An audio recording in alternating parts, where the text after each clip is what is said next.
नमस्कार किसान भाइयों, आज मैं आपको भारतवंशी अमेरिकन साइंटिस्ट डॉक्टर रतन लाल के बारे में बताऊंगा।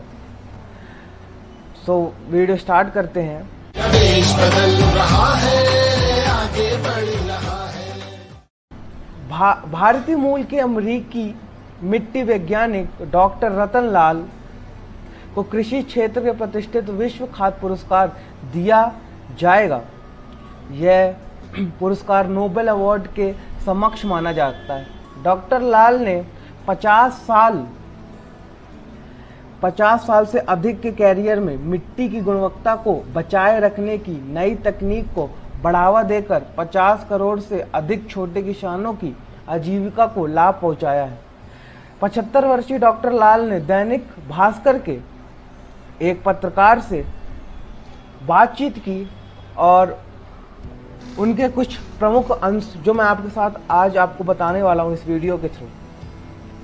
अब जो मैं बोलूँगा वो रतन लाल जी के मुंह से आए कुछ स्वर्ण अक्षर हैं।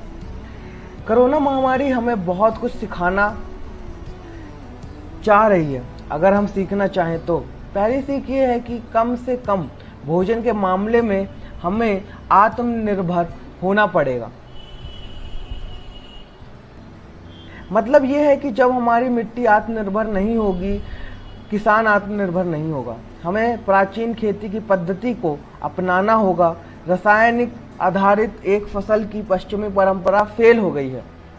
भारत की उत्तम खेती की परंपरा को छोड़कर पश्चिमी पद्धति अपनाने का नतीजा यह हुआ है कि हमारी मिट्टी जो दुनिया की सबसे ज़्यादा उपजाऊ हुआ करती थी वो आज विलुप्त होती जा रही है। लक्षण है विलुप्त होते पक्षी, जल, जंगल और वन्य प्राणी। खेत की मिट्टी को जलाकर बनाई गई ईंट का घर किस काम का होगा अगर खेत बंजर हो जाए तो। अभी भी स्थिति पर काबू पाया जा सकता है। पुरानी परंपरा को अपनाना होगा जो कहती है कि उत्तम खेती वो है जिसमें लागत और मेहनत कम से कम हो और पैदावार की मात्रा और गुणवत्ता बेहतर हो।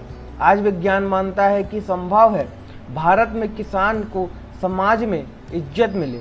खेती के विद्यार्थी को इंजीनियर, डॉक्टर या वैज्ञानिक के जैसा वेतन मिले तो पढ़े लिखे लोग खेती से जुड़ेंगे।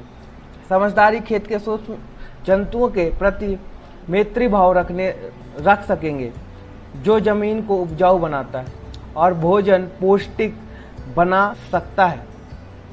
मिट्टी में करीब 3% सूक्ष्म जंतु होने चाहिए। भारत में ये 0.1% रह गया है।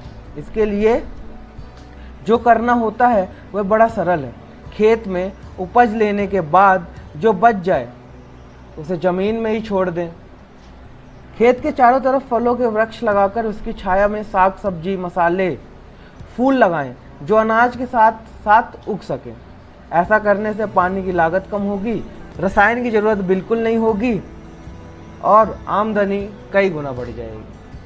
तो आशा करता हूँ आपको डॉक्टर रतन लाल जी के दिए गए संदेश को समझने में कोई दिक्कत नहीं आई होगी। अगर आपका कोई भी सवाल या सुझाव है तो कमेंट कर दीजिएगा और चैनल को सब्सक्राइब कर दीजिएगा। यहाँ किनारे एक सब्सक्राइब की लाल बटन आ रही होगी, इसको दबा दीजिएगा। आपसे मिलता हूँ दूसरी वीडियो में। नमस्कार।